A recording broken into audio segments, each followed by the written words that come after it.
अमर रहे राजीव गांधी जी, अमर रहे राजीव गांधी जी। राजीव गांधी गारू patient technique Rajiv Gandhi गारू राजीव गांधी गारू మాజీ ప్రధాని కీర్తిశేషులు రాజీవ్ గాంధీ గారి వర్ధంతి నాడు ఇవాళ ఇక్కడ మీ అందరితో కలిసి మాట్లాడే అవకాశం జరిగింది. ఇప్పుడే సీనియర్ నాయకులందరూ కూడా, పట్టణ అధ్యక్షులు, సీనియర్ నాయకులందరూ కూడా రాజీవ్ గాంధీ గారి చిత్రపటానికి నివాళులు అర్పించడం జరిగింది. మనం రాజీవ్ గాంధీ గారిని గుర్తు తెచ్చుకుంటే, నేను మొట్టమొదటిసారి 1989లో ఎంపీగా ఎన్నికైనప్పుడు ఆయన లీడర్ ఆఫ్ ఒపోజిషన్గా ఉన్నారు.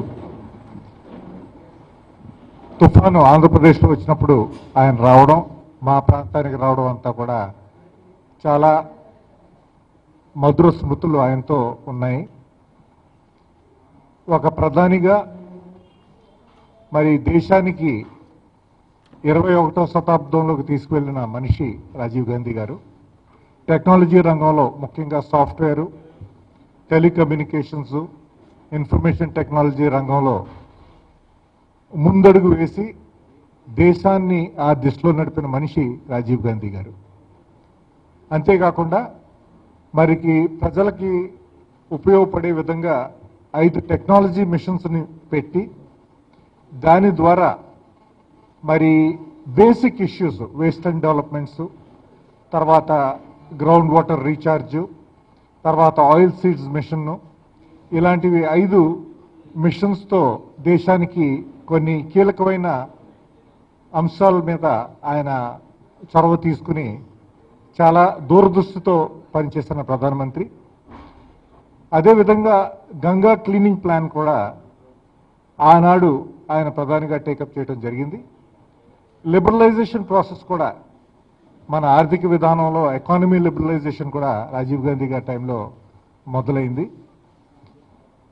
అంతకంటే ముఖ్యం ఏమిటంటే, మరి పీస్ అకార్డ్స్ పంజాబ్లో కానీ అస్సాంలో కానీ కొన్ని రాష్ట్రాల్లో పీస్ అకార్డ్స్కి కూడా చొరవ తీసుకుని ఆ పీస్ అకార్డ్స్ కూడా ప్రోగ్రెస్ చేసింది మరి ఆనాటి ప్రధానమంత్రి రాజీవ్ గాంధీ గారు. అంతర్జాతీయంగా చూసుకుంటే మొత్తం ఈ న్యూక్లియర్ డిసార్మమెంట్ మీద అందరూ కూడా ఒక దీక్షతో పనిచేయాలి, టోటల్ న్యూక్లియర్ డిసార్మమెంట్ అవ్వాలి అనేది యునైటెడ్ నేషన్స్లో కూడా రాజీవ్ గాంధీ గారు ఆనాడు టేకప్ చేశారు.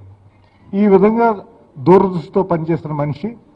మన దురదృష్టం మరి ఆయన ఈ దేశం కోసం మరి బలైపోయారు ఆయన. అయితే ఆయన వేసిన పునాదులు వల్ల ఇవాళ ఒక పెద్ద ఎకానమీగా భారతదేశం పెరిగింది. ఇంకా పెరగవలసిన సూచనలు, ఇంకా భవిష్యత్తులో పెరగవలసిన అవకాశాలు కూడా చాలా ఉన్నాయి. ఇంకొక ముఖ్య విషయం ఏమిటంటే, ఆయన 18 ఏళ్ళు దాటిన యువకులందరికీ కూడా ఓటు వినియోగించే అవకాశం కూడా ఆయనే ప్రధానమంత్రిగా కల్పించడం కూడా జరిగింది, యాక్ట్ తీసుకొచ్చి. ఇంకొక ముఖ్యమైనది ఏమిటంటే, పంచాయతీరాజ్ వ్యవస్థలో రాజ్యాంగ సవరణ చేసి 73rd and 74th అమెండ్మెంట్స్ చేసి అందులో పంచాయతీరాజ్లో మహిళలు ముఖ్యంగా 1/3 ఎన్నిక అవ్వడానికి కూడా అవకాశం కల్పించింది రాజీవ్ గాంధీ గారు. ఇలాగా చాలా దూరదృష్టితో మరి ఎన్నో కార్యక్రమాలు తలపెట్టి ఎన్నో మార్పులు తీసుకొచ్చిన ప్రధాని. నిజంగా దేశానికి దురదృష్టం ఆయన్ని కోల్పోవడం. అయినా మరి ఆయన పిల్లలు ఈనాడు రాహుల్ గాంధీ గారు, అలాగే ప్రియాంక గాంధీ గారు కూడా కాంగ్రెస్ పార్టీలో నాయకత్వం వహిస్తున్నారు. వాళ్ళు కూడా మంచి ఆలోచనలతో ఉన్నారు.